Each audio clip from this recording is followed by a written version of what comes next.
We're in Sonoma County today on the famous Chalk Hill Road in Healdsburg, home to Lancaster Estate.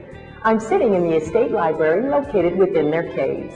The Hillside Winery sits on 53 acres at the southern edge of the Alexander Valley, where the gravelly red soils are well suited for Cabernet Sauvignon and other Bordeaux grape varietals.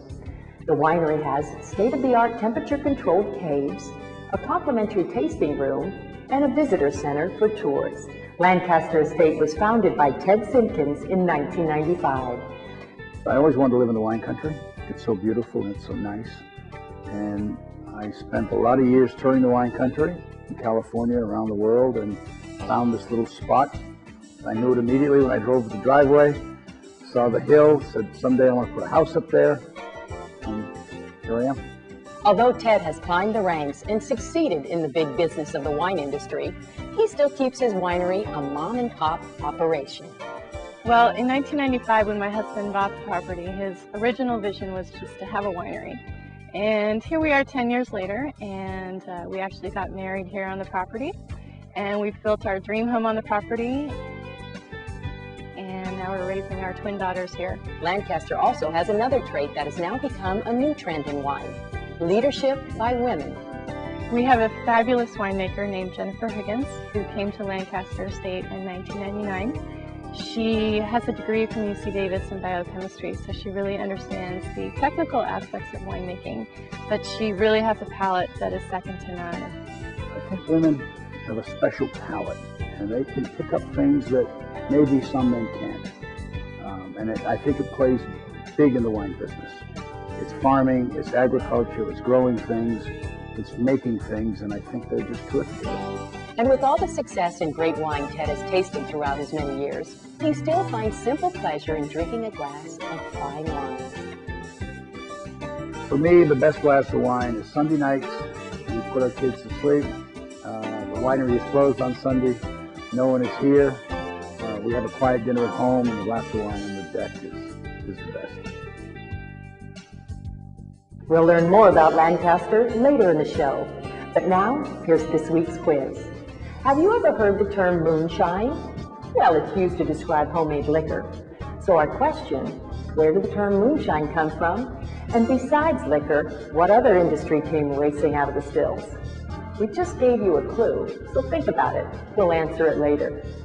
Now, when we think of California wines, Napa and Sonoma are the first areas that come to mind. But wine expert Adam Lazar shares with us another region, the Central Coast of California. When you think of California wine country, I bet the first thing you think about is that beautiful area just north of San Francisco Bay, Napa and Sonoma. And it's only natural. The wines from there are absolutely fantastic, and it's very close to San Francisco. Well, I'm going to tell you about another of California's great wine regions, California's Central Coast. Now, what most people think about when they think of California's Central Coast is what they saw in the movie Sideways, but it is so much more. Now, officially, the Central Coast starts just east of San Francisco Bay and runs all the way south to Santa Barbara. What most people don't know, there are hundreds and hundreds of wineries on the Central Coast. Now, since most of the wineries are located several hours away from the big city, most people have never taken the time to visit them, so I'm going to bring a few of my favorites to you. Now, the first wine I've got is Edna Valley Vineyards Chardonnay. Edna Valley Vineyards is a beautiful winery located right in the heart of the Edna Valley appellation. It is located just south of San Luis Obispo and just east of Pismo and Avila Beach. It's a very cool area, and it shows in the wines. The Chardonnay has some real pretty, bright citrus characters, pear and pineapple flavors that just wrap around the tongue and seem to go on forever.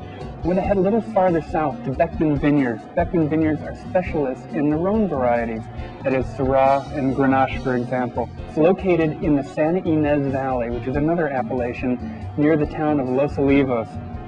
This wine is a blend of Grenache, Syrah, Mourvedre, and Counoise. It is all about raspberries with a little bit of herb and tobacco on the nose. It has this velvety mouthfeel, this richness to it, and it just has a ton of fruit and just seems to go on forever. It's a lovely wine. And finally, we're going to head north to Monterey County for this last one, the San Lucia Highlands to be exact.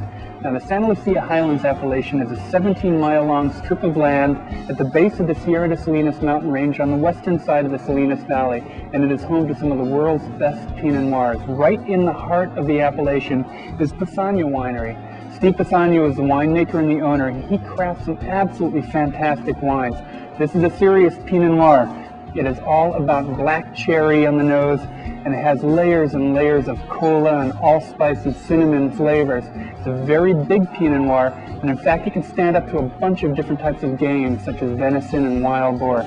So I know that you're going to enjoy all of these wines as much as I do. Ciao. Well, how are we doing on our earlier quiz? It's about moonshine, the word used to describe homemade liquor.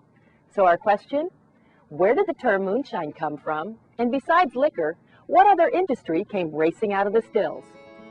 It was called moonshine because of the activity of distilling whiskey unlawfully was usually done by the light of the moon. Better odds of not getting caught. During Prohibition, cars were souped up to go faster and outrun police cars trying to catch the moonshiners on delivery runs. Now our second question, what industry was born from moonshine? Well, many of the original NASCAR drivers were former moonshine drivers. And that's no bar tale. The Lancaster Estate is our flagship. It includes, it's made up of Cabernet, Merlot, Cab Franc, Malbec, and Petit Verdot, all of which is grown on our 52-acre estate. I blend it. When I go into blending, I think about a sphere, and I try to fill out that sphere. So all these different components actually make this wonderfully rounded wine. So that's what the Lancaster is, and it's a snapshot of the best from this estate every year. That's the best we can give you right there. A lot of people believe that winemaking is carried out in the winery, and it is, but every good winemaker knows that winemaking begins here in the vineyard, and it's pretty hard to make great wine without great fruit. Brassfield Estate has planted an amazing array of grapes from Italian, French, and Spanish classics. For more information, visit www.brassfieldestate.com.